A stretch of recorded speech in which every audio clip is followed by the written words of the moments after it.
Hey, what's up, dudes? And today we got a different type of video for you. A theory video. So what I'm going to talk about in this video is the new thing in Pokemon Sword and Shield that's called Dynamaxing. It's like when you put a Pokemon back in this Pokeball and it becomes really big. That's the new thing, and I just want to say my thoughts and theories about it. So for those of you who don't know, Dynamaxing is when a Pokemon goes back into this Pokeball like this, and it becomes really big, and it's pretty cool because you can make your Pokemon freaking giant like this. And yeah, I mean, you see that giant Wailord, it's awesome. So I've got a couple thoughts and theories about why this Dynamaxing works and how it happens, so let's just jump right into it, yo. So first I'm going to talk about how the Pokemon actually get so big from Dynamax.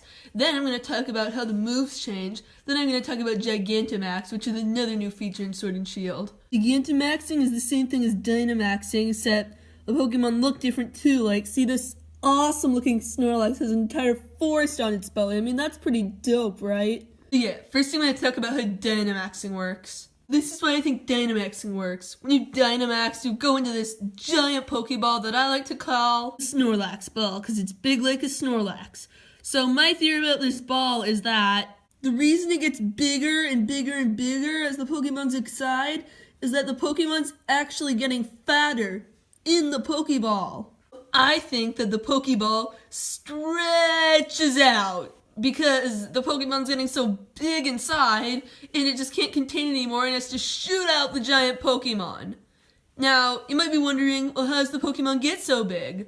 Well, I have a theory on that, too. So, you see the weird lights that are going around the Pokeball as it Dynamaxes? You saw those lights, right? It just looks like they're shooting into the Pokeball. So I think those lights are not made of light or anything like that. You know what I think they're made of? Well, I think they're made of blended, pounded, and liquidy Mega Mushrooms. Now you might think, well, that's a stupid idea. I mean, Mega Mushrooms aren't in the Pokemon games, right? But to that I say, they are. And how do I know?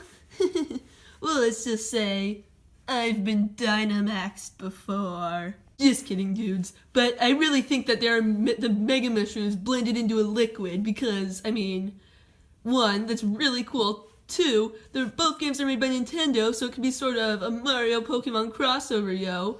And three, both Mario and Pokemon are in Smash Bros. So what if, as they were fighting in Smash Bros, Pikachu asked Mario for some Mega Mushrooms, and Mario was like, yeah, sure, dude. And it was a secret handoff that no one ever saw because they never looked close enough. No, I mean, you're probably thinking that's a stupid idea too, Mr. Snorlax. What you talking about? However, that Pikachu is in Sword and Shield.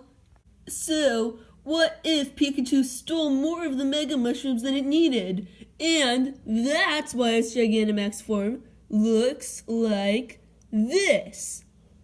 Now, if that's not proof that Mario gave Pikachu some Mega Mushrooms during a Smash battle, I don't know what is. I'd say that's some pretty solid proof about Dynamax, but why do their moves change from the normal moves to the Dynamax moves? Well, I've got a pretty epic theory about that too. So, I think where the Dynamax moves actually come from is, so you know how Mario's basically holding the Mega Mushrooms to hand off to Pikachu or Charizard or something during the battle? So, yeah, I think the Mega Mushrooms are watching the Smash characters use their attacks, and they're actually copying them to use when the Pokemon Dynamax. For instance, you see this awesome fireball that Mario's throwing right about now? Yeah, well, that super awesome fireball, that was basically Max Flare. Not to, like, be nitpicky, but don't tell me that I'm wrong. That's the same thing. Another example coming right at you, baby. Yeah, so you see the move the Colossal is moving? It's called Max Quake. Looks pretty cool, right? Well, that's one of Donkey Kong's moves in Smash, you see? He pounds the ground and destroys all. Pretty cool, huh? So with that being said, the Pokemon aren't the ones using the Dynamax moves. It's actually the Mega Mushrooms. Don't believe me? Well, watch the evidence again then.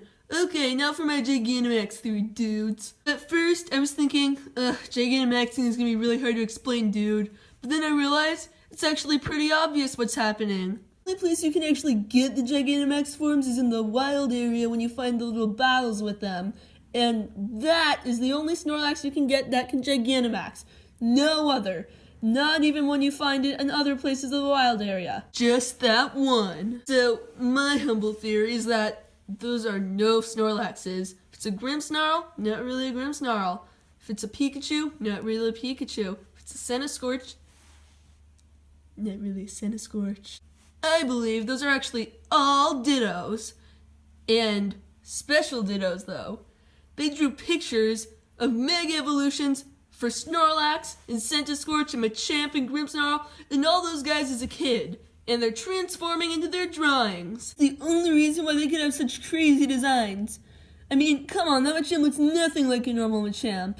So I think that when it goes into the Pokeball of Gigantamax, it just transforms into the Gigantamax form and then comes out really big because of the Mega Mushrooms it's getting.